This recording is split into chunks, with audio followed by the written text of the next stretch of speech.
I give the floor to the representative of the United States. Thank you, Mr. President. Thank you, Azumi, for your update today. I want to say a special word about Edmund and to thank him for being here. One look at his resume, and you can see that Edmund is the right man to lead the Joint Investigative Mechanism. He had a distinguished career in public service in his home country of Guatemala.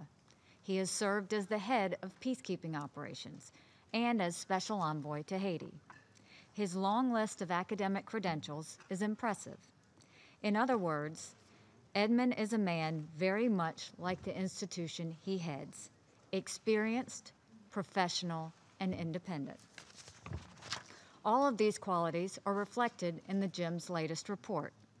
Our friends from Russia have insisted that we put off the crucial task of reauthorizing the JIM until we've discussed the report. They tell us they want to determine who is responsible for the chemical weapons attacks in Syria. Russia affirmed this desire when they voted to create the JIM in 2015 and reauthorize it in 2016. I share this desire for answers, so let me try and address their concerns. The JIM has fulfilled its mandate to identify the perpetrators of chemical weapons attacks in Syria. It had produced a report that concludes that the Assad regime is responsible for the April 4, 2017 sarin gas attack at Khan Sheikhoun.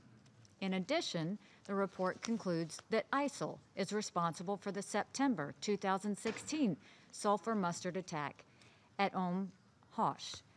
Our Russian friends tell us they want to ensure that this report and the work of the JIM itself is professional and impartial. Again, I agree with them.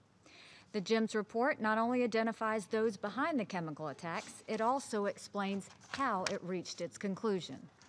It lays out in great detail how the team carried out this challenging investigation. And just as any independent team of experts would, it makes note of any irregularities it found in the information obtained from the investigation. The report transparently lays out these facts, but determines they do not call into question the findings. Russia has insisted that it is ready to return to the question of extending the JIM's mandate after the publication of this report. Give us more time, they said 2 weeks ago.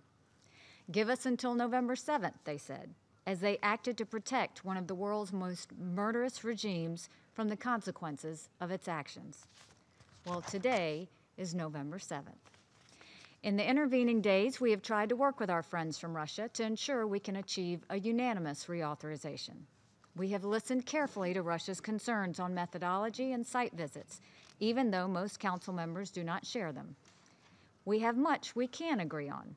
We can agree to strengthen language on chemical weapons used by terrorists. We can also emphasize the need for all parties to help investigators access sites in Syria relevant to their investigation.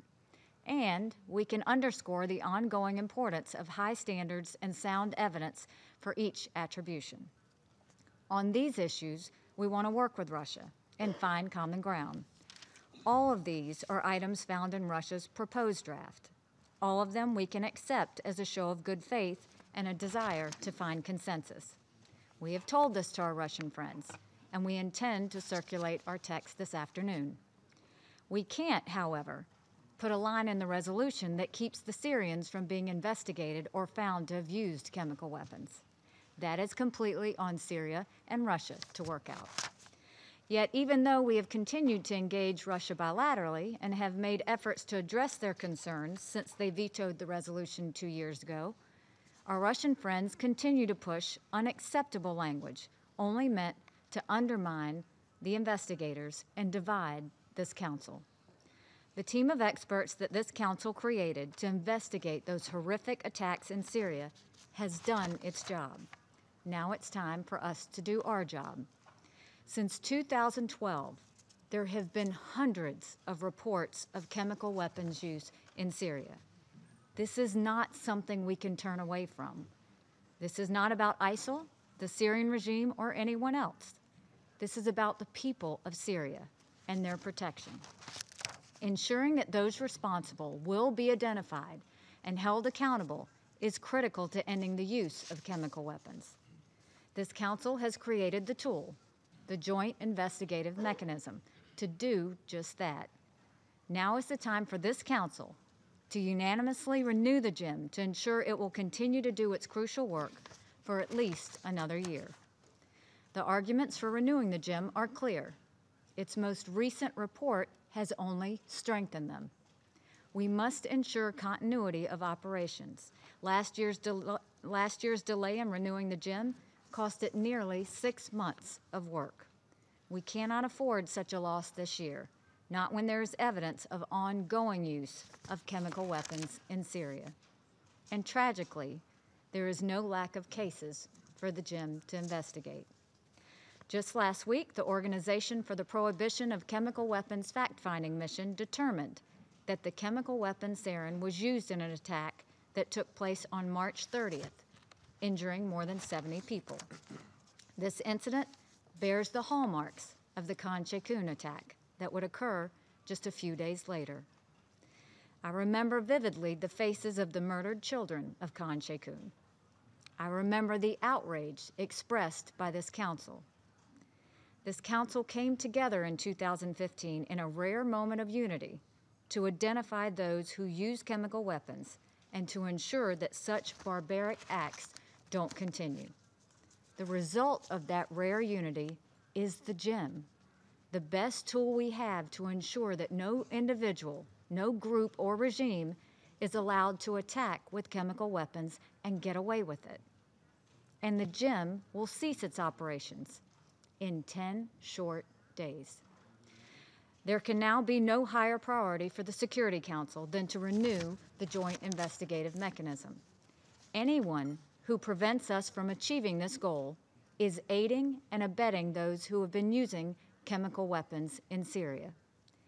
They are helping to ensure not just that more women and children will die, but that those women and children will die in one of the cruelest, most painful ways possible. We are better than this. We must be. Now is the time to show the world. I call on the Security Council to act immediately to renew the Joint Investigative Mechanism. Thank you. I thank the representative of the United States.